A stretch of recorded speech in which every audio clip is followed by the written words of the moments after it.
नमस्कार। चलिए आज परमाणुओं और अणुओं की उस शानदार दुनिया में चलते हैं, मतलब उन छोटी छोटी चीजों की दुनिया जिनसे असल में सब कुछ बना है। अच्छा, कभी सोचा है कि ये हवा, ये पानी या ये पूरी दुनिया ही आखिर बनी किस चीज से है? बहुत बड़ा सवाल है ना? तो चलिए आज इसी राज से पर्दा उठाते हैं। तो अपनी ये जो खोज है, इसे शुरू करते हैं दो बहुत ही जरूरी नियमों के साथ। ये वो नियम है जो प्रैक्टिकली पूरे यूनिवर्स को चलाते हैं।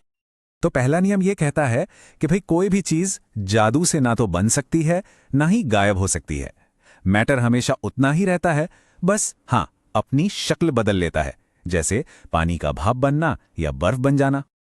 अब जरा यहां देखिए, कमाल की बात है ना कि कैसे ये आंकड़े एकदम मैच कर रहे हैं।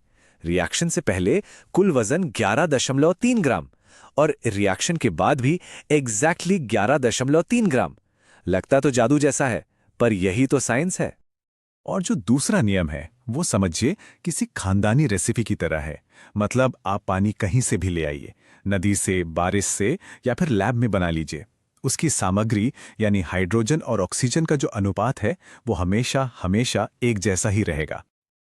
और ये चार्ट बिल्कुल यही बात दिखा रहा है। पानी में वजन के हिसाब से ऑक्सीजन हमेशा 8 हिस्से और हाइड्रोजन 1 हिस्सा होगा।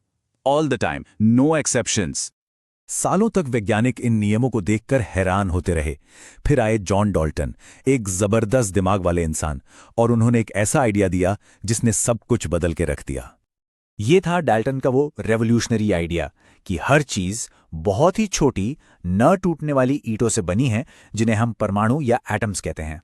और यही वो आइडिया था जिसने उन सारे नियमों को एक्सप्लेन कर दिया।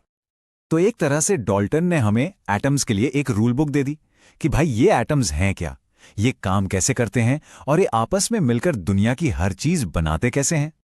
तो चलिए अब इन कमाल के बिल्डिंग ब्लॉक्स यानी एटम्स को जरा और करीब से देखते हैं। एटम्स को आप लेगो ब्रिक्स की तरह सोच सकते हैं। वो ब्रिक्स जिनसे यूनिवर्स की हर चीज बनी है।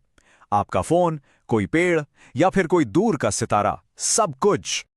और ये कितने छोटे होते हैं, अंदाजा लगाइए। एक एटम इतना छोटा है कि एक सुई की नोक पर आप अरबों खरबों एटम्स रख सकते हैं। सोचकर ही दिमाग घूम जाता है ना। और देखिए, जैसे जैसे हमारी अंडरस्टैंडिंग बढ़ी, एटम्स को दिखाने का तरीका भी बदला। हम डाल्टन के उन शुरुआती पिक्टोरियल सिंबल से आगे बढ़कर एक यूनिवर्सल कोड तक पहुंच गए, जिसे आज पूरी दुनिया में समझा जाता है। ये सिस्टम IUPAC ने अप्रूव किया है। पूरा नाम है international union of pure and applied chemistry. ये केमिस्ट लोगों के लिए एक तरह का सीक्रेट कोड है, ताकि दुनिया में कहीं भी हर कोई एक ही भाषा में बात कर सके।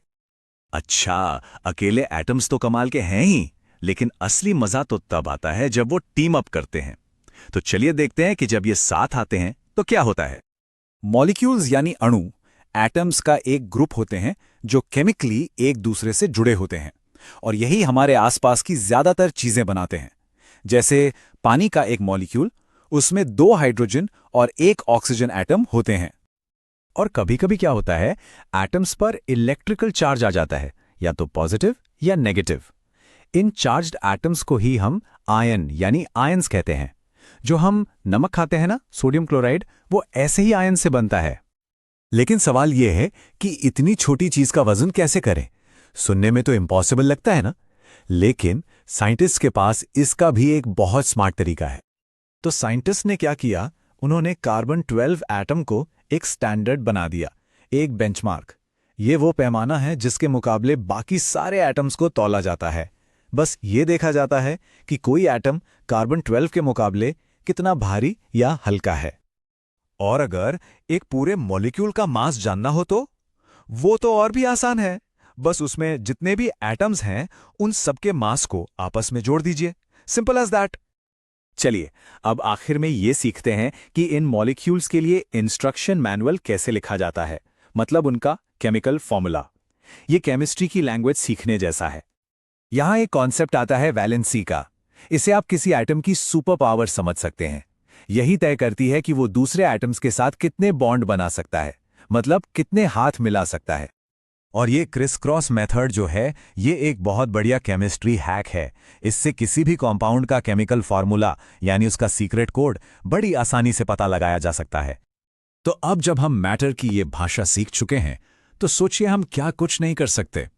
जिंदगी बचाने वाली दवाओं से लेकर जबरदस्त नए मटेरियल्स बनाने तक हर चीज की शुरुआत इन्हीं बेसिक बिल्डिंग ब्लॉक्स को समझने से होती है। संभावनाएं वाकई में लिमिटलेस हैं।